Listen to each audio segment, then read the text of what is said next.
नमस्ते student, welcome to engineers work.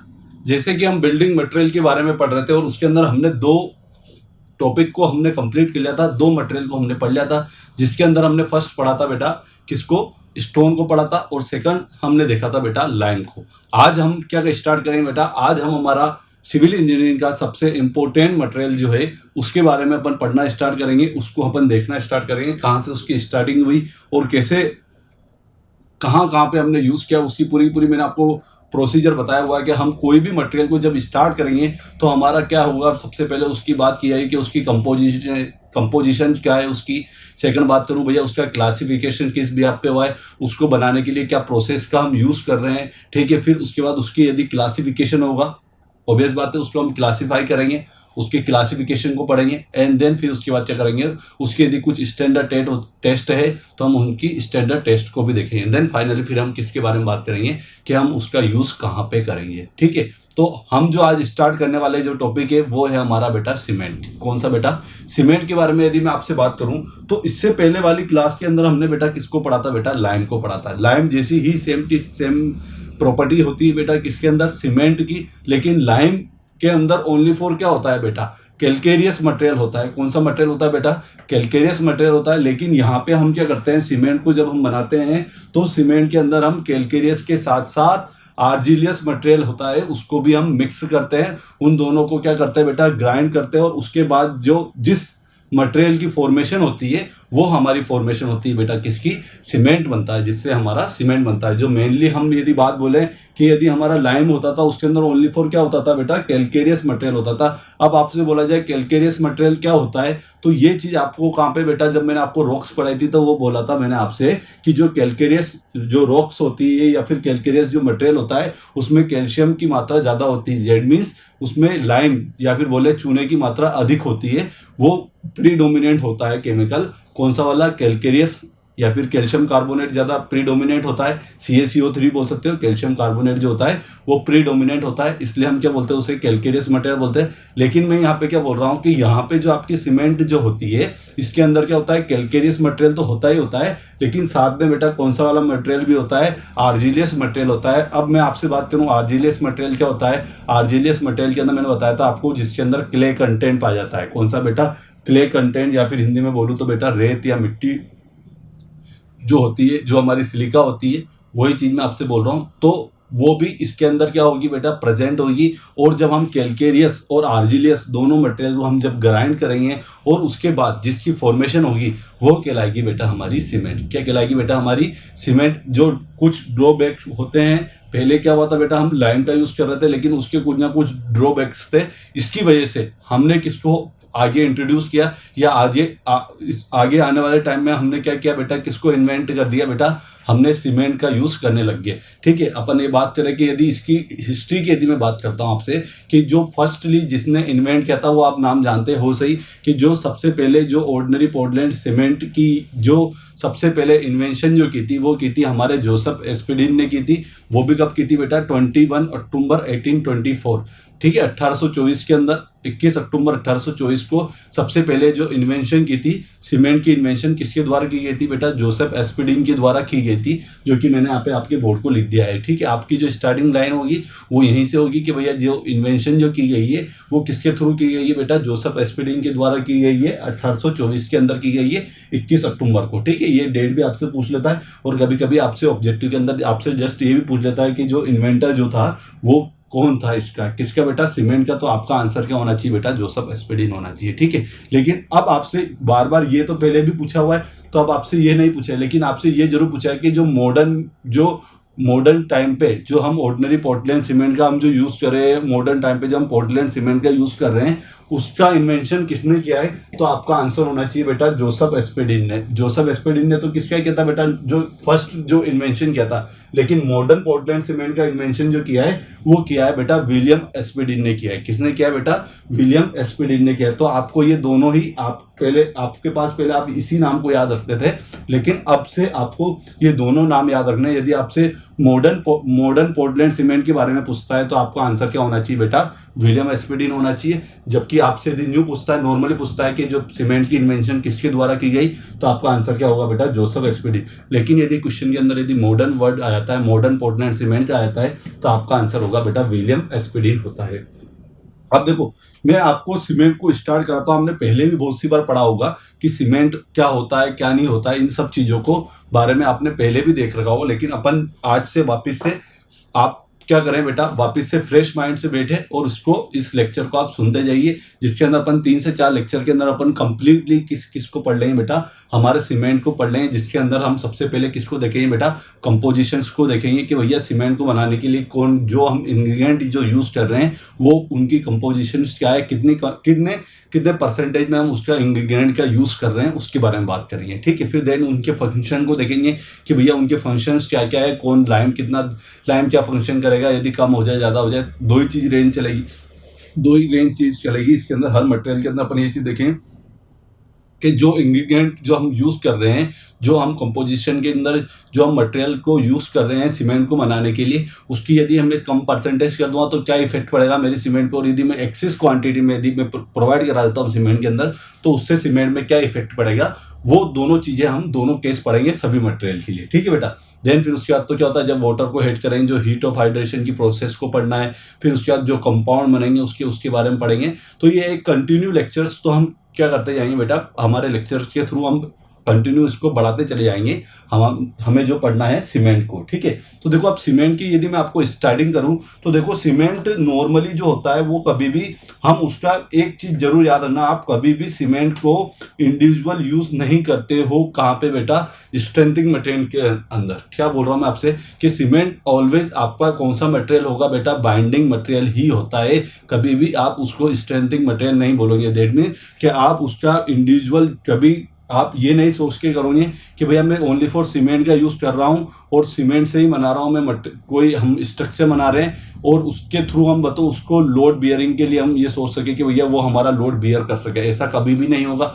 आपने यदि कभी कंप्रेसिव स्ट्रेंथ टेस्ट भी करी हुई होगी तो आपने क्या किया बेटा, सीमेंट को मोर्टार के साथ मिलाया, या फिर आपने जैसे हमने कंक्रीट बनाया तो सीमेंट और फाइन एग्रीगेट और कोर्स एग्रीगेट का मिक्स करके बनाया। लेकिन कभी भी आपने जब उसको स्ट्रेंथ निकालने के लिए कभी भी आपने उसको इंडिविजुअल सीमेंट का पेस्ट ही लेके नहीं उसको लोड लगा के आपने उसकी स्ट्रेंथ निकाला है। तो इसका मतलब क्या होता है, कभी भी सीमेंट का यूज़ आप स्ट्रेंथ के बिहाफ पे इंडिविजुअल नहीं करोगे। जब भी आप सीमेंट का यूज़ करोगे तो उसके साथ साथ आप क्या, या तो आप सैंड को मिक्स करोगे या फिर आप किसको यूज़ करोगे बेटा, एग्रीगेट को यूज़ करोगे। तो एग्रीगेट को यदि आप यूज़ करते हो, कोर्स और फाइन एग्रीगेट को यूज़ करते हो तो आपका कॉन्क्रीट बन जाता है। और यदि ओनली फॉर यदि आप फाइन एग्रीगेट का यूज़ करते हो तो आपका क्या बन जाता है बेटा, सीमेंट प्लस फाइन एग्रीगेट क्या बना देता है बेटा, आपका मोर्टार बना देता है। तो एक चीज़ तो आप लाइन याद रखना हमेशा कि भैया जो हमारा सीमेंट होता है वो एक बाइंडिंग मटेरियल है, नॉट स्ट्रेंथिंग मटेरियल है। स्ट्रेंथिंग मटेरियल तो कब बनेगा, जब हम उसे मोर्टार बना देंगे। जब वो हम कंक्रीट बना देंगे तब जाके वो हमारा कंक्रीट एक स्ट्रेंथ वाला मटेरियल है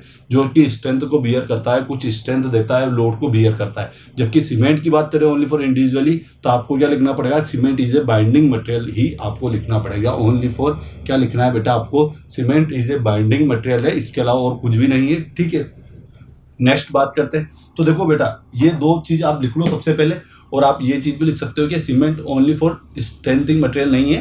मतलब आपको क्या लिखना है इसके अंदर, देखो cement is a binding material है, बस सिंपल सी बात आपको ये लिखनी है। अब उसके बाद बात होती है बेटा कि जब भी हम सीमेंट को बनाते हैं तो सीमेंट की कंपोजिशंस क्या होती है, हमें उससे पढ़ना स्टार्ट करना है। सबसे पहले हम कंपोजिशन को देखेंगे, देन फिर उसके बाद फिर हम उन जो हम इंग्रेडिएंट जो यूज़ कर रहे हैं, जो मटेरियल को हम यूज़ कर रहे हैं बनाने के लिए सीमेंट की, उनकी फंक्शन क्या क्या है उसके बारे में हम पढ़ेंगे। ठीक है, तो ये दोनों लाइन आप पहले नोट डाउन करें, इसका स्क्रीनशॉट ले लें, देन फिर अपन आगे की ओर बढ़ते हैं। और एक लाइन जरूर लिख लेना, वाली चीज़ मैं आपको फिर से रिपीट कर रहा हूँ कि आपको कभी भी आपसे पूछे कि भैया यदि हमारा जो सीमेंट होता है वो कौन सा मटेरियल है, वो स्ट्रेंथ वाला नहीं है, वो कौन सा है बेटा, बस लाइक के बाइंडिंग मटेरियल है। क्यों, क्योंकि यदि हम बात करें कि भैया जो कोर्स एग्रीगेट होते हैं जो फाइन एग्रीगेट होते हैं, यदि उनको आपस में बांधे रखना है तो उसके लिए, या फिर बहुत सारे एग्रीगेट है उनको वापस आपस में बांधे रखना है, तो उसके लिए हम कौन से मटेरियल का यूज़ करेंगे? हम यूज़ करते हैं बेटा किसका? बाइंडिंग मटेरियल का। अब वो बाइंडिंग मटेरियल के अंदर हमारा सीमेंट भी होता है, बिटुमिन भी होता है, लाइम भी होता है। ये सब क्या होते हैं बेटा? एक तरह से बाइंड करने का काम करते हैं, जोड़े रखने का काम करते हैं, अलग अलग एग्रीगेट को आपस में जोड़े रखने का काम करते हैं। इसलिए हम इसे कौन सा मटेरियल बोलते हैं बेटा?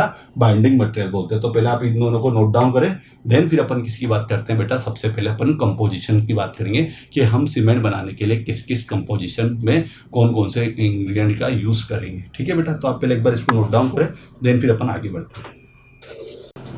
एक बार इसके स्क्रीनशॉट ले लें। चलो ठीक है बेटा, इसको मैं इरेज कर देता हूं और पहले अपन हेडिंग डाल लेते हैं। हमें हेडिंग क्या पढ़नी है सबसे पहले? ठीक है,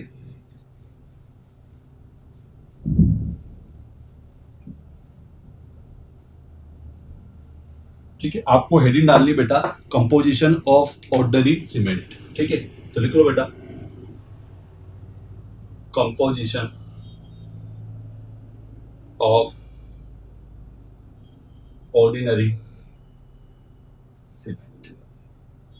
क्या बोल रहा हूं बेटा मैं आपको कि हमें क्या पढ़ना है कि ऑर्डिनरी सीमेंट की कंपोजिशन देखनी कि वहां पे हम कौन कौन से इंग्रेडिएंट जो यूज कर रहे हैं उसकी कंपोजिशन क्या होती है। कंपोजिशन मतलब बात बोले कि भाई हम उसे कितने कितने परसेंटेज में हम यूज करेंगे। तो देखो बेटा, सबसे पहले मैं आपको बताता हूँ किस किस का हम कंपोजिशन में यूज कर रहे हैं। सीमेंट को बनाने में हम कौन कौन से इंग्रेडिएंट का यूज कर रहे हैं। ठीक है, तो देखो पहला तो होता है बेटा लाइम, जिसकी परसेंटेज सबसे ज्यादा होती है, या फिर आप उसे कैलकेरियस मटेरियल भी बोल सकते हैं। फिर उसके बाद होता है हमारा सिलिका होता है, थर्ड नंबर पे एल्यूमिना होता है, फोर्थ नंबर पे आयरन ऑक्साइड होता है, फिफ्थ नंबर पे हमारा मैग्नीशिया होता है। फिर हमारा क्या होता है बेटा? कैल्शियम सल्फेट होता है, जो कि क्या होता है बेटा? हमारा जिप्सम बोलते हैं, जिसे अपन CaSO4 से डिनोट करते हैं। फिर उसके बाद मैग्नीशियम मैंने आपको बता दिया, देन फिर सल्फर होता है, और लास्ट आपका क्या होता है बेटा? एल्कलीस होती है, या फिर कुछ जो अशुद्धियाँ होती है, ऑर्गेनिक मैटर जो होता है, वो चीज़ होती है हमारी लास्ट वाली होती है। तो मैंने आपको क्या होता है, पहला तो आपका लाइम होता है, दूसरे पे क्या होता है बेटा? ये सीक्वेंस ही आपकी परसेंटेज के व्याप पे होता है। क्या बोल रहा हूँ मैं बेटा आपको कि ये जो सीक्वेंस है यही होता है। आपको सिंपल सा याद रखना है, पहला एल्कलीस है, पहला तो है आपका लाइम होता है, दूसरे पे आपका सिलिका होता है, तीसरे पे एल्यूमिना होता है, चौथे पे बेटा आपको किसको याद रखना है? आप याद रखो कैल्शियम सल्फेट को, जिप्सम को रखो। पांचवे पे आपका आयरन ऑक्साइड होता है, छठे पे मैग्नीशियम ऑक्साइड होता है, सातवें पे आपका सल्फर होता है, और आठवें पे क्या होता है बेटा? आपकी एल्कलीस होती है। तो मैं आपको वन बाय वन इनकी परसेंटेज बताता चलता हूँ और इनकी रेंज भी बता सकता हूँ कि ये रेंज बताता हूँ कि आप कहाँ से कहाँ तक की आप रेंज को आप लेंगे और नॉर्मली हम कितनी रेंज लेते हैं। ठीक है बेटा, और इनका केमिकल फॉर्मूला भी मैं आपको साथ में नोट डाउन करता रहता हूँ। तो चलो अपन एक 4 कॉलम के अंदर अपन डिवाइड कर देंगे इसे। देखो बेटा, सबसे पहले मैं बात करता हूँ लाइम की। किसकी बात करता हूँ बेटा मैं आपसे? लाइम की। तो देखो लाइम की जो आप इसकी मैं आपसे बोलूँ कि भैया लाइम का जो केमिकल फॉर्मूला होता है वो कितना होता है हमारा? CaO। मैंने आपको पहले ही बताया है, CaO हम पढ़ के आ चुके हैं। CaO होता है इसका लाइम फॉर्मूला। ठीक है, इसके बाद बोले कि भैया इसकी जो परसेंटेज के भी आप पे बात करूँ तो इसकी परसेंटेज हम नॉर्मली कितनी लेते हैं बेटा? 62% लेते हैं। कितनी परसेंट लेते हैं बेटा? 62% लेते हैं। और इसकी यदि रेंज की बात करूँ तो वो होती है 62 से लेके हमारे 67% तक आप यूज़ कर सकते हो। कितने परसेंट से कितने परसेंट तक यूज़ कर सकते हो?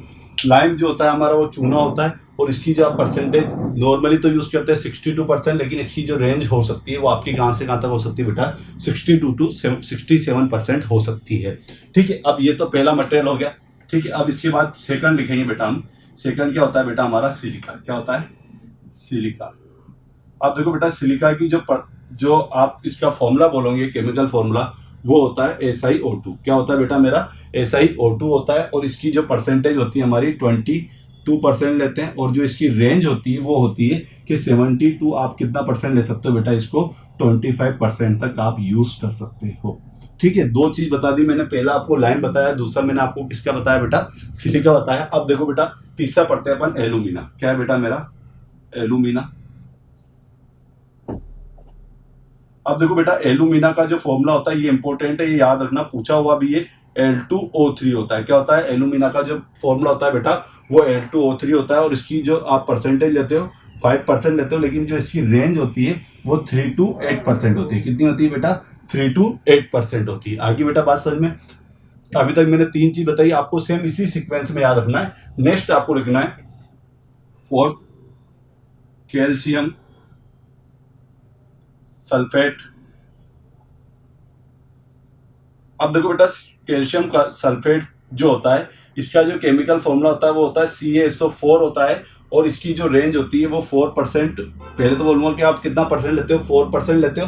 और यदि इसकी रेंज की यदि मैं बात करूं तो वो रेंज भी कितनी होती है बेटा, 3 to 4% ही इसकी रेंज होती है। कितनी रेंज होती है बेटा, 3 to 4% ही आपकी रेंज होती है। किसकी, हमारे कैल्शियम सल्फेट की। अब नेक्स्ट बात करते हैं बेटा किसकी, आयरन ऑक्साइड की बात करते हैं, जो कि होता है हमारा Fe2O3। क्या होता है बेटा, Fe2O3 की इसका केमिकल फॉर्मूला होता है। तो देखो बेटा, फिफ्थ तो हम पढ़ने जा रहे हैं, और जो फिफ्थ है हमारा वो है बेटा मेरा आयरन ऑक्साइड। क्या है बेटा, मेरा आयरन ऑक्साइड होता है, जो कि हम डिनोट करते हैं Fe2O3 से। किससे डिनोट करते हैं बेटा इसको, Fe2O3 से हम इसको डिनोट करते हैं। और इसकी जो परसेंटेज होती है बेटा, वो कितनी परसेंट होती है बेटा, 3% होती है। और इसकी जो रेंज होती है बेटा, वो भी कितनी होती है बेटा, 3 to 4% होती है। कितनी परसेंट होती है बेटा, 3 to 4% हम यूज करते हैं। ठीक है, अब ये कितना मटेरियल होगी बेटा, 1 2 3 4 5। अब इसके बाद 6 नंबर की बात करते हैं हम, तो 6 पे होता है बेटा मैग्नीशिया। मैग्नीशिया, अब देखो बेटा, मैग्नीशिया जो होता है हमारा, वो होता है हमारा, इसको हम केमिकली फॉर्मूला होता है बेटा MgO। किससे डिनोट करते हैं बेटा, MgO से डिनोट करते हैं। और इसकी जनरली हम परसेंटेज लेते हैं बेटा, कितनी, 2% लेते हैं। और इसकी जो रेंज होती है वो 1 to 3% होती है। कितनी परसेंट होती है बेटा, 1 to 3% होती है। आगे बेटा बात समझ में।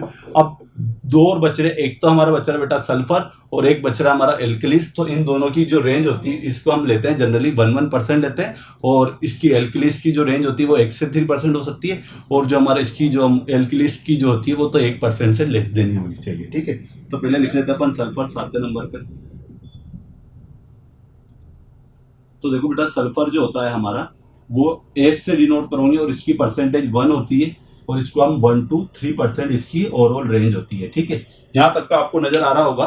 ठीक है, अब इसके बाद एक और लास्ट जो लिखना है वो 8वें नंबर का है, वो होता है बेटा मेरा एल्कलीस होती है। क्या होती है, एल्कलीस होती है। और एल्कलीस जो होती है वो नॉर्मली या फिर ऑर्गेनिक मैटर बोल सकते हो आप, 1% लेस देन 1% लेते हो। कितना लेते हो बेटा आप, लेस देन 1% लेते हो। और यहाँ पे लेस देन 1% ही आता है। कितना आता है बेटा, लेस देन 1%। ठीक है, आप जब इन सबको पूरा कंप्लीटली यदि आप ऐड करोगे, तो आपको पूरा का पूरा टोटल कितना परसेंट मिल जाएगा बेटा, टोटल कितना मिलेगा आपको, टोटल 100% मिल जाएगा। क्या मिल जाएगा बेटा आपको, टोटल 100% मिल जाएगा। ठीक है, ये टेबल आपके लिए बहुत बहुत वेरी वेरी इंपॉर्टेंट टेबल है। क्यों, क्योंकि बेटा इससे आपसे क्वेश्चन वो पूछ सकता है, किसी भी अकॉर्डिंग पूछ सकता है। जनरली वो बेटा किस अकॉर्डिंग पूछता है, कि आपको वो बोल सकता है कि आप इसको असेंडिंग ऑर्डर में जमाओ, डिसेंडिंग ऑर्डर में जमाओ। ठीक है, आपको बोल सकता है कि कौन से मटेरियल का कितना परसेंटेज यूज करते हैं। तो आपको ये दोनों ही चीजें याद रखनी है कि ऑन एन एवरेज हम कितना लेते हैं। वो तो ऑन एन एवरेज की बात बोले तो आपको 62% बताना।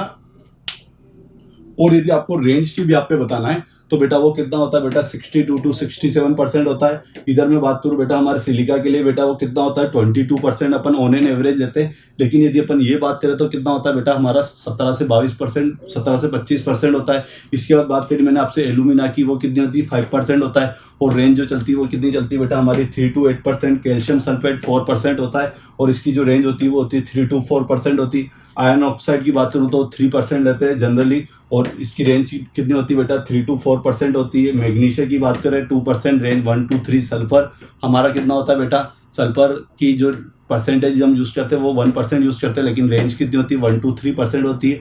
और हमारा एल्किलिस तो हमें कितना लेना है बेटा, 1% से कम लेना है। तो आप पहले एक बार इसको नोट डाउन करते हैं, वेरी वेरी इंपॉर्टेंट टेबल है। जो चीज़ याद रखने वाली चीज़ है वो मैं आपको बताता चलूँगा। क्यों, क्योंकि बेटा हमारा जो बिल्डिंग मटेरियल है वो पूरा का पूरा थ्योरेटिकल सब्जेक्ट है। और इसके अंदर क्या होता है कि हम पढ़ लेते हैं, याद रख लेते हैं, लेकिन फिर वापस से भूलने के ज़्यादा चांसेस रहते हैं। तो हम जो वेरी वेरी इंपॉर्टेंट चीज़ें, जो मैंने आपसे पहले बोला था कि जो डिजिट वाले जो हैं वो तो आपको याद करके जाना ही जाने हैं। जो हमारे डिजिट्स के अंदर आपकी जो वैल्यू आती है, जो आती है एकदम न्यूमेरिक वैल्यू जो आती है कि भैया हम इसको कितना परसेंटेज लेंगे, इसकी क्या रेंज होगी, तो वो आपको सारी की सारी चीज़ें याद होनी चाहिए। तो एक बार पहले आप इसका नोट डाउन कर लें, देन फिर मैं अपन आगे की ओर बढ़ते हैं, जिसके अंदर बेटा हम किसको पढ़ेंगे बेटा। अब इनके जो हमने ये कंपोजिशन में जो हमने इंग्रेडिएंट लिए हैं, यूज लिए हैं, उनकी फंक्शन को देखिए कि उनके क्या क्या फंक्शन होते हैं। तो एक बार आप पहले बेटा इसको नोट डाउन कर लें, देन फिर अपन आगे बढ़ते हैं।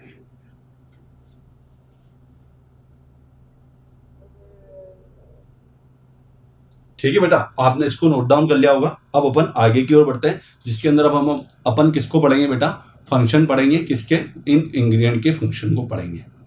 तो बेटा अब हमें क्या पढ़ना है, अब हमें जो इंग्रेडिएंट जो हमने यूज किए हैं उनके फंक्शन को देखना है। तो बेटा आप हेडिंग डाल ले, मैंने तो हेडिंग डाल दी है।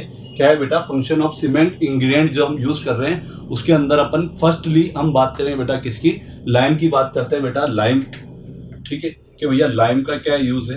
ठीक है, अब देखो बेटा लाइम जो होता है वो आपको स्ट्रेंथ देता है, ये चीज को आपको पता है कि लाइम जो प्रोवाइड करेगा बेटा वो स्ट्रेंथ देगा। लेकिन मैं आपको यहाँ पे दोनों केस बताऊंगा बेटा, कौन कौन से। एक तो केस वो होगा कि जब आपने उसको एक्सेसिव क्वांटिटी के अंदर यदि आपने यूज कर लिया है, ठीक है, तो उस कंडीशन में क्या होगा, और यदि आपने उसको कम क्वांटिटी के अंदर यूज किया है तो उससे रिजल्ट क्या होगा, उन दोनों चीज के बारे में हम बात करेंगे। ठीक है, तो देखो बेटा सबसे पहले मैं बात करता हूं, यदि आपने लाइम को यदि आप यूज कर रहे हो और यदि आपने उसको उसकी रेंज से ज्यादा यूज कर लिया है तो उस कंडीशन में बेटा क्या होगा। ठीक है, तो बेटा लिख लो पहले कि यदि आपने एक्सेसिव क्वांटिटी के अंदर यदि आपने यूज किया इसका, तो बेटा इससे रिजल्ट ये होगा कि सीमेंट क्या हो जाएगी बेटा, आपकी अनसाउंड हो जाएगी। क्या हो जाएगी बेटा, अनसाउंड हो जाएगी। दैट मीन्स क्या हो जाएगी बेटा, सीमेंट जो होगी बेटा वो क्या हो जाएगी, पहले तो उसके अंदर एक्सपांशन हो जाएगा और फिर वो पूरी तरह से क्या हो जाएगी, पूरी तरह से वो डिसइंटीग्रेट हो जाएगी। दैट मीन्स सीमेंट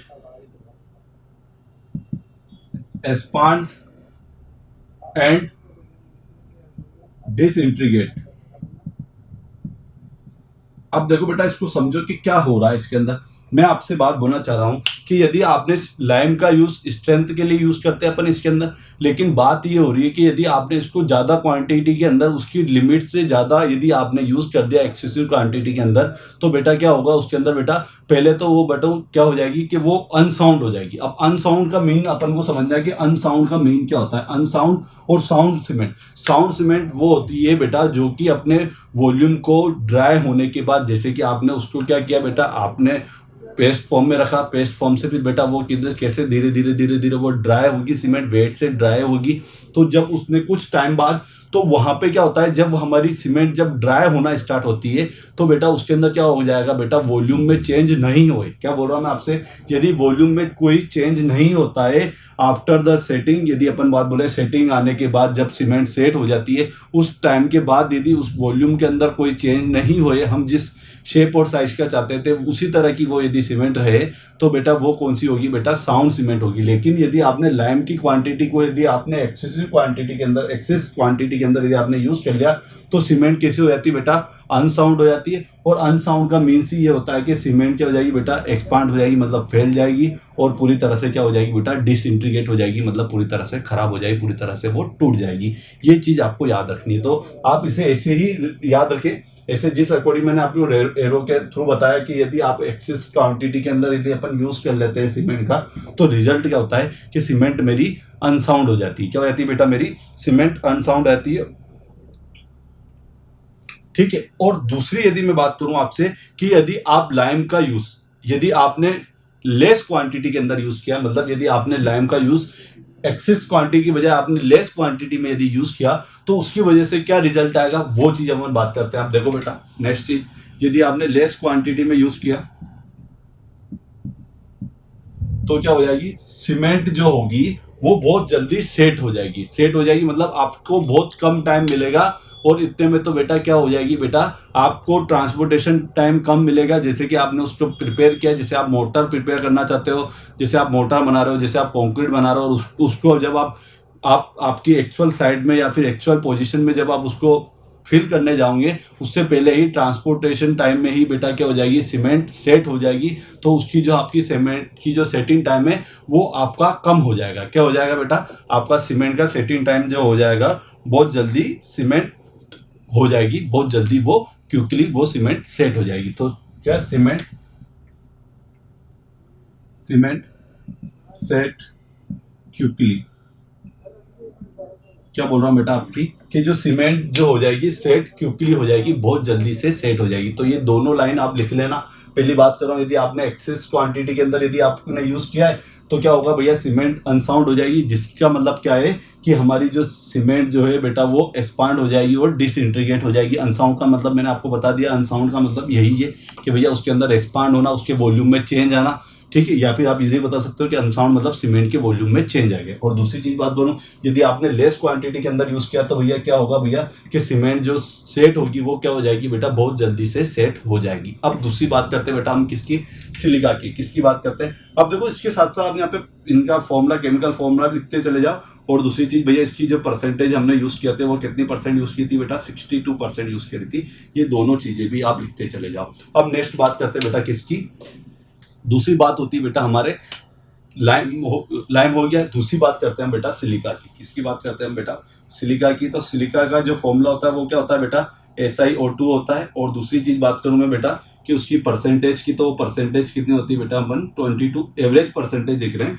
तो एवरेज परसेंटेज क्या होती है बेटा इसकी, 62% नहीं होके 22% होती है। 62% तो हमारी लाइम की होती है। एक बात जानते हैं कि भैया जो हमारा क्या होता है कि जो सिलिका जो होता है वो क्या होता है, सिलिका बहुत जल्दी क्या कहता है, एक तो हमें स्ट्रेंथ देता है। और स्ट्रेंथ कैसे देता है, देखो बेटा जब हम पढ़ेंगे इसके अंदर, जब हम वाटर को ऐड करेंगे तो दो कंपाउंड बनेंगे। एक तो बनेगा हमारा डाई कैल्शियम सिलिकेट और एक बनेगा बेटा 3 डाई कैल्शियम सिलिकेट। तो ये दोनों के दोनों ही रेस्पॉन्सिबल है आपकी स्ट्रेंथ को देने में। किसको देने में बेटा, जब अपन इसको आगे पढ़ेंगे तो वहां पे हमारे 2 सिलिकेट कंपाउंड आएंगे बेटा, और यही आपके रेस्पॉन्सिबल है बेटा किसके अंदर, आपकी स्ट्रेंथ को देने में। तो देखो बेटा इससे हमें पता चलता है कि इसमें भी क्या होती है बेटा, ये हमें स्ट्रेंथ प्रोवाइड करता है। तो आप सबसे पहले लिख लो कि इम्पार्ट्स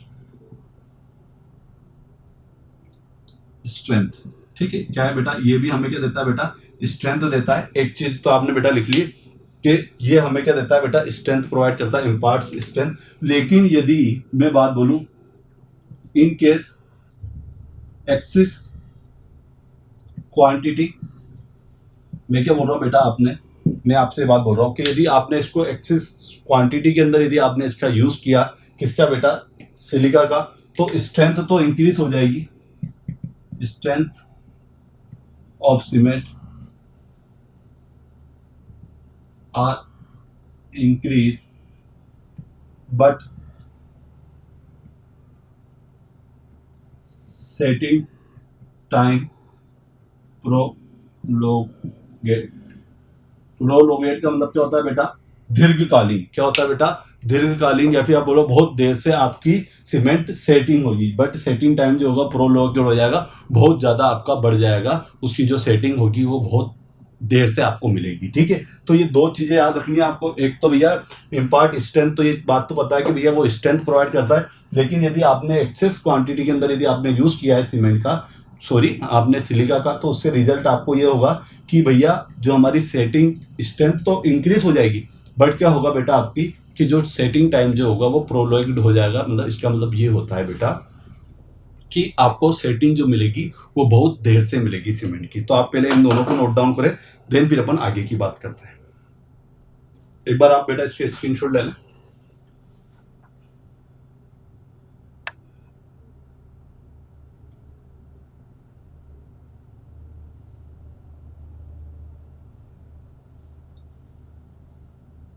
अब इसके बाद बेटा नेक्स्ट अपन पढ़ते हैं, थर्ड नंबर का क्या है बेटा, हमारा एल्यूमिना है। क्या है बेटा, तीसरा हमें पढ़ना है, एल्यूमिनियम को पढ़ना है। तो मैं इसको इरेज कर देता हूं। थर्ड चीज पढ़नी है हमें किसको बेटा, एल्यूमिनियम।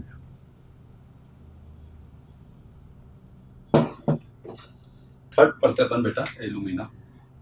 देखो बेटा एल्यूमिना की यदि मैं आपसे बात करूं तो एल्यूमिना का जो केमिकल फॉर्मूला होता है वो होता है Al2O3 होता है, Al2O3 होता है। और इसकी जो रेंज होती है बेटा वो कितनी होती है, इसकी मैं परसेंटेज की बात करूं तो अपन नॉर्मली कितना लेते हैं बेटा, इसको 5% आप इसका यूज करते हैं। देखो बेटा यदि एल्यूमिना का यदि आप यूज कर रहे हो तो ये आपको क्या दे रहा है बेटा, स्ट्रेंथ तो दे रहा है। लेकिन यदि आपने क्या बेटा, यदि आपने इसको एक्सेस अमाउंट में यदि यूज किया है तो आपकी सीमेंट क्या हो जाएगी बेटा, वीक हो जाएगी, ठीक है। तो देखो इसके अंदर एक्सेस क्वांटिटी में एक तो स्ट्रेंथ तो ओबियस है, लेकिन यदि आपने इसको एक्सेस क्वांटिटी के अंदर यदि यूज किया, एक्सेस क्वांटिटी के अंदर आपने यदि इसका यूज करेंगे तो सीमेंट वीक, सीमेंट क्या हो जाएगी बेटा आपकी वीक हो जाएगी। क्या बात बोल रहा हूं मैं आपसे, यदि आपने एल्यूमिना का यूज यदि आपने एक्सेस क्वांटिटी के अंदर किया है तो आपकी सीमेंट क्या हो जाएगी बेटा वीक हो जाएगी। ठीक है, तो आप पहले एक बार बेटा इसको भी लिख लें, देन फिर अपन आगे की ओर बढ़ते हैं। अब नेक्स्ट अपना 4th नंबर का क्या है बेटा, हमारा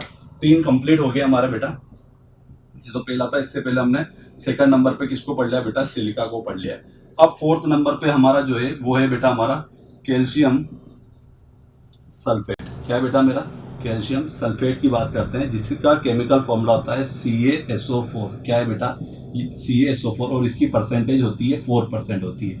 अब क्या बेटा, जिप्सम जो होता है ये आपके इनिशियल सेटिंग टाइम को क्या कर देता है बेटा, बढ़ा देता है। किसको बढ़ा देता है, इनिशियल सेटिंग टाइम जो होता है, जैसे आपको 30 मिनट होता है तो उसको बढ़ा के कितना कर देता है बेटा, 50 मिनट कर देगा। मतलब एक जो नॉर्मल जो इनिशियल सेटिंग टाइम जो होता है, पहले तो क्या होता है कम कर देता है, मतलब आपको जो सेटिंग टाइम जो मिलेगा वो आपको बढ़ा हुआ मिलेगा, जिससे कि आपको एक सफिशिएंट टाइम मिल जाए, जिससे कि आप उसका ट्रांसपोर्टेशन कर सकें। ठीक है, तो सबसे पहले आप लिख लें बेटा क्या, कैल्शियम सल्फेट लिख लें, और ये क्या करता है, इनिशियल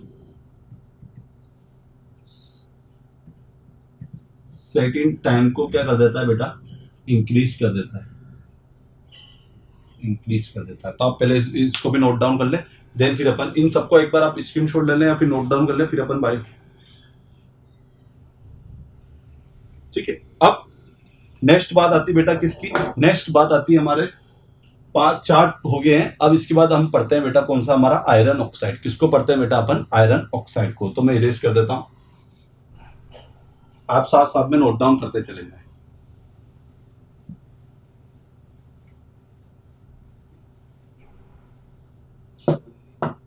ठीक है, आयरन ऑक्साइड। तो देखो आयरन ऑक्साइड हमें क्या क्या प्रोवाइड करता है, पहली बात तो ये, तो देखो आयरन ऑक्साइड जो होता है ये एक तो कलर प्रोवाइड करता है हमें, तो एक तो कलर लिखेंगे, दूसरा है बेटा हार्डनेस एंड स्ट्रेंथ। ये तीनों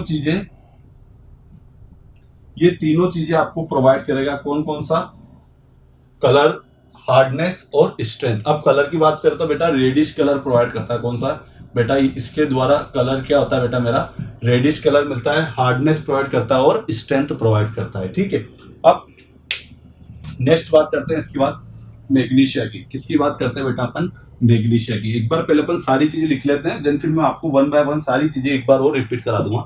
नेक्स्ट 4th 5th हो गया है, 6 नंबर का जो है बेटा वो क्या है बेटा मेरा, मैग्नीशिया। अब देखो मैग्नीशिया की यदि मैं आपसे बात करूं कि भैया हमारा जो मैग्नीशिया जो होता है वो क्या होती है, क्या प्रॉपर्टी होती है उसकी, तो देखो बेटा मैग्नीशिया भी कलर प्रोवाइड करेगा और हार्डनेस देगा, स्ट्रेंथ वाली बात नहीं देता है बेटा, ये स्ट्रेंथ नहीं देता है। और कलर के अंदर ये कौन सा देता है, ये बेटा येलोविश कलर देता है। तो आप क्या लिखेंगे बेटा, येलोविश कलर, आपको येलो कलर आप लिख दो सिंपल सा कि येलो कलर आपको इसमें मिलता है। ठीक है, कौन सा कलर मिलता है बेटा आपको, येलो कलर आपको मिलता है, और हार्डनेस आपको प्रोवाइड होती है। लेकिन यदि आपने इसका एक्सेस क्वांटिटी के अंदर यदि आपने यूज किया, एक्सेस क्वांटिटी के अंदर यूज किया आपने, इसकी जो परसेंटेज है उससे ज्यादा यदि यूज किया, तो सीमेंट क्या हो जाएगी बेटा आपकी, सीमेंट जो है वो अनसाउंड हो जाएगी। और अनसाउंड का मतलब आप जानते हैं कि क्या हो जाएगा बेटा, उसके अंदर वॉल्यूम में चेंज आ जाएगा। वॉल्यूम में चेंज आना ही क्या होता है, जो आप एक्चुअल वॉल्यूम जो आप सोच के चल रहे हो उससे ज्यादा या कम आपको मिलेगा। वैसे तो सीमेंट एक्सपांड ही होती है तो वॉल्यूम आपका बढ़ा हुआ ही मिलेगा आपको। 7th नंबर पे बात करते हैं अपन सल्फर की। देखो बेटा सल्फर के अंदर यदि मैं बात करूं आपसे, तो सल्फर एस, इसकी परसेंटेज कितनी होती है बेटा, 1% आप यूज करते हैं। मैग्नीशिया का नहीं लिखा है मैंने, तो देखो मैग्नीशिया MgO से डिनोट करते हैं, और इसको नॉर्मली हम कितना परसेंट लेते हैं, 1% ही लिखते हैं। 1% 2% ले लेते हैं जनरली, तो 1-2% हम इसको लेते हैं। तो देखो सल्फर जो होता है ये भी क्या होता है, एक तरह से यदि आप इसका एक रेंज तक यदि आप यूज करते हो तो क्या होगा बेटा, सीमेंट को साउंड प्रोवाइड करेगा, साउंडनेस प्रोवाइड करेगा। लेकिन यदि आपने एक्सेस क्वांटिटी के अंदर यदि आपने यूज किया है तो सीमेंट क्या हो जाएगी, वापस से इसके द्वारा भी क्या हो जाएगी, सीमेंट अनसाउंड हो जाएगी। तो एक्सेस क्वांटिटी के अंदर यदि आपने यूज किया, एक्सेस क्वांटिटी के अंदर यदि आपने यूज किया है तो सीमेंट क्या हो जाएगी बेटा, सीमेंट अनसाउंड हो जाएगी। क्या हो जाएगी बेटा? अनसाउंड है। तो ये याद रखना आप कि किन किन वजह से सीमेंट अनसाउंड हो रही है। तो हम इन तीनों की ही चीज पढ़ेंगे जब भी हम साउंडनेस टेस्ट को पढ़ेंगे। तो हम मैग्नीशिया के लिए भी पढ़ेंगे, इधर से हम लाइम के लिए भी पढ़ेंगे, और किसके लिए भी पढ़ेंगे बेटा? सल्फर के लिए भी पढ़ेंगे, क्योंकि तीनों के अंदर ही यदि इसकी क्वांटिटी एक्सेस होती है तो हमारी सीमेंट क्या होती है बेटा? अनसाउंड होती है। और लास्ट है हमारा एल्कलीस। तो देखो बेटा, यदि आप एल्कलीस के बारे में तो आप सिंपल सा लिख लो कि यदि हम एल्कलीस की क्वांटिटी को यदि हम एक्सेस क्वांटिटी के अंदर यदि हम इसका यूज करते हैं तो क्या होता है बेटा आपका कि हमें बहुत सारी प्रॉब्लम को फेस करना पड़ता है। जैसे कि हमारा बात करें कि जो हमारा एग्रीगेट है वो अच्छी तरह से फंक्शन वर्क नहीं करेगा, क्योंकि उसके अंदर वॉइड्स होने के चांसेस होंगे। क्यों? क्योंकि ये तो क्या होता है, एक ऑर्गेनिक मैटर है मतलब, और ये तो क्या होंगे जब इसको अपन बर्न करेंगे या फिर इन फ्यूचर अपन यूज़ करेंगे तो वो वहाँ पे क्या प्रोवाइड कर देंगे बेटा? वो वहाँ से डिस्ट्रॉय होकर वहाँ पे क्या प्रोवाइड कर देंगे बेटा? वॉइड्स बना देंगे, जिससे कि आपकी जो सरफेस है उनमें इन्फ्लोरोसेंस की कंडीशन हो सकती है। इन्फ्लोरोसेंस में आगे चल के जब हम ब्रिक भी पढ़ेंगे तो वहाँ भी हम बात करें कि इन्फ्लोरोसेंस मतलब मीन्स क्या होता है कि जब आप बहुत सी बार अपन वॉल पे देख लेते हो कि बहुत वाइट स्पॉट्स आपको नज़र आते हैं, तो वो उसके जैसे उसमें वाटर आता है और उसके बाद से कुछ केमिकल बाहर निकल जाता है और जिससे हमें वाइट स्पॉट्स उस पर नज़र आते हैं, तो वो कंडीशन क्या होती है बेटा? इन्फ्लोरोसेंस की हो जाती है। तो ये बहुत सारी और दूसरी कंडीशन आपको फेस करनी पड़ेगी यदि आपने एल्कलीस को ज़्यादा क्वांटिटी के अंदर यदि आपने यूज़ कर लिया है, या फिर हमारे जो हम इंग्रेडिएंट जो यूज़ कर रहे हैं उसके अंदर यदि एल्कलीस ज़्यादा परसेंटेज में यदि हमारे किसी और इंग्रेडिएंट के साथ आ जाता है तो उसकी वजह से क्या होगा बेटा कि हमारी सीमेंट जिस अकॉर्डिंग हम चाहते हैं उस अकॉर्डिंग वर्क नहीं करेगी। ठीक है, तो ये टोटल मिला के बेटा 7 और 8वां एल्कलीस है, तो ये टोटल 8 है। कितने बेटा? ये 8 इंग्रेडिएंट का हमने यूज किया है। तो एक बार बेटा आप इसका स्क्रीनशॉट लें, देन फिर में अपन आगे की ओर बढ़ते हैं। तो बेटा देखो, अपन ने आज ये फंक्शन वाली चीज भी अपन ने समझ ली इसके अंदर कि भैया इसके अंदर फंक्शन किस तरह से, कौन सा इंग्रेडिएंट क्या फंक्शन करेगा। लाइम का, सिलिका का, एल्यूमिना का, कैल्शियम सल्फेट का, आयरन ऑक्साइड का, मैग्नीशियम ऑक्साइड का। नेक्स्ट बात करूं बेटा अपन किसकी? सल्फर की। और लास्ट बेटा कौन सा है हमारा? ऑर्गेनिक मैटर की। तो एक बार और मैं आपको इन सब चीज़ों को एक बार अपन ने नोट डाउन तो कर ही लिया है, साथ में मैं आपको एक बार और रिपीट कर देता हूं कि किसकी क्या क्या प्रॉपर्टी होती है, जिससे कि हमें सारी चीज़ें यहीं पे क्लास में ही हम लर्न कर सकते हैं उसको अंदर। ठीक है, देखो परसेंटेज की व्याप पे मैंने आपको बोला था कि पूरा का पूरा एक बार और वापस से मैं रिपीट कर देता हूँ। यदि मैं बात बोलूँ आपसे जैसे सीमेंट की, यदि हमने जब लेक्चर की स्टार्ट की थी तो देखो सीमेंट की जो इन्वेंशन जो की थी वो जोसेफ एस्पिडिन ने की थी।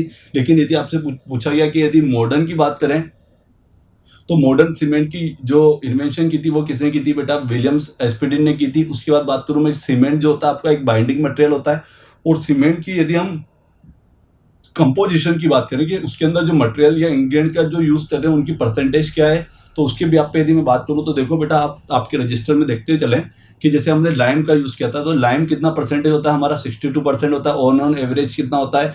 62 to 67% होता है। लेकिन अपन नहीं मतलब रेंज जो होती है उसकी वो 62 से लेके 67 होती है, लेकिन ऑन एन एवरेज अपन कितना परसेंट लेते हैं बेटा? उसको 62% लेते हैं। इसके बाद बात करते हैं सिलिका की, तो SiO2 उसका केमिकल फॉर्मूला होता है और इसकी परसेंटेज अपन 22% लेते हैं ऑन एन एवरेज। लेकिन यदि अपन रेंज की बात बोलेंगे तो कितना होता है बेटा हमारा? 17 से लेके 25% तक होता है। नेक्स्ट बात करते हैं एल्यूमिना की, तो एल्यूमिना हम बेटा कितना लेते हैं? 5% लेते हैं। इसकी रेंज जो होती है 3 से 8% के बीच में होती है। कैल्शियम सल्फेट जो कि हमारा जिप्सम होता है, इसकी जो रेंज होती है बेटा वो कहाँ से कहाँ तक होती है? 3 to 5% होती है। अपन नॉर्मली उसको 4% लेते हैं। इसके बाद हमारा आयरन ऑक्साइड हुआ, आयरन ऑक्साइड कितना परसेंट यूज करते हैं अपन? 3% यूज करते हैं। रेंज भी 3 to 5% होती है, अपन 3% ले लेते हैं।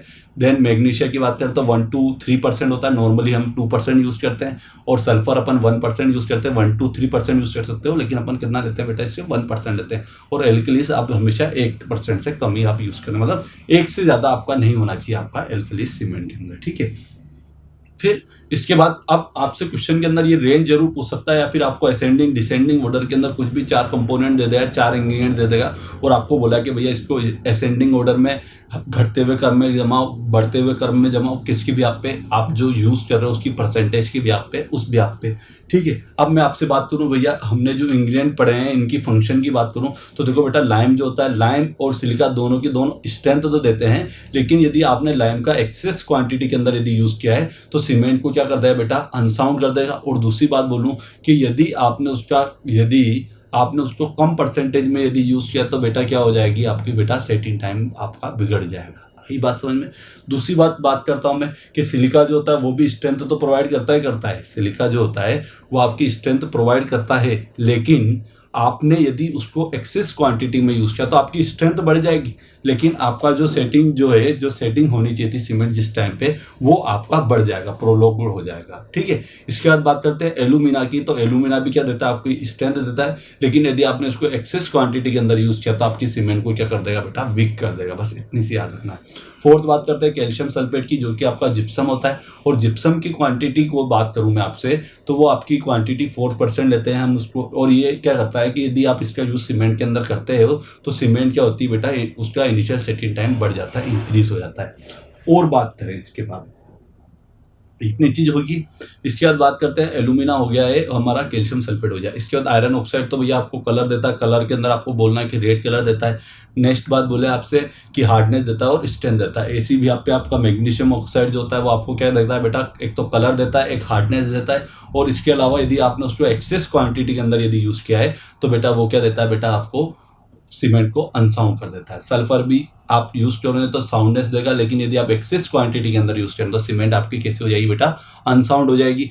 और उसके बाद बात करते हैं हमारी सीमेंट होगी, ये हो गया सल्फर वाला भी बता दिया। और एल्कलीस आपको ज़्यादा यूज़ नहीं करनी, ज़्यादा यूज़ करोगे तो आपको इन्फ्लोरेसेंस की, स्टेनिंग की, और आपके जो एग्रीगेट है वो अच्छी तरह से वर्क नहीं कर पाएंगे स्ट्रेंथ के भी आप पे भी। तो आपको इतना 1% से ज़्यादा आपका उसको यूज़ नहीं करना है। ठीक है। तो ये सारी चीज़ें, अब देखो जैसे आपसे अभी इसमें क्वेश्चन कैसे पूछेगा कि यदि इन केस यदि आप लाइम की क्वांटिटी को इंक्रीज कर देंगे तो भैया उससे रिजल्ट क्या होगा, तो उसका रिजल्ट ये होगा कि भैया हमारी जो स्ट्रेंथ हो जाएगी वो तो चलो ठीक है मिलेगी, लेकिन वो सीमेंट क्या हो जाएगी मेरी बेटा, अनसाउंड हो जाएगी। और अनसाउंड होने की वजह से क्या होगा, उसका वॉल्यूम में चेंज आ जाएगा। ठीक है।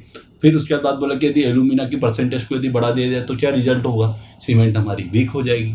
ठीक है। मैग्नीशिया की क्वांटिटी बढ़ा दिया तो मैग्नीशिया भी किसके ऊपर वर्क करता है, अनसाउंडनेस कर देता है। सल्फर को बढ़ा देंगे तो भी अनसाउंड हो जाएगी हमारे सीमेंट। ठीक है। स्ट्रेंथ के, अब इसके बाद बात करें यदि सिलिका की, आपसे क्वेश्चन ऐसे पूछा हो कि यदि हमने इन केस यदि सिलिका की परसेंटेज को बढ़ा दिया जाए एक एवरेज रेंज से ज़्यादा कर दिया जाए तो क्या रिजल्ट होगा, उसकी स्ट्रेंथ तो बढ़ेगी लेकिन उसका सेटिंग टाइम भी क्या हो जाएगा बेटा, बढ़ जाएगा। आई बात समझ में।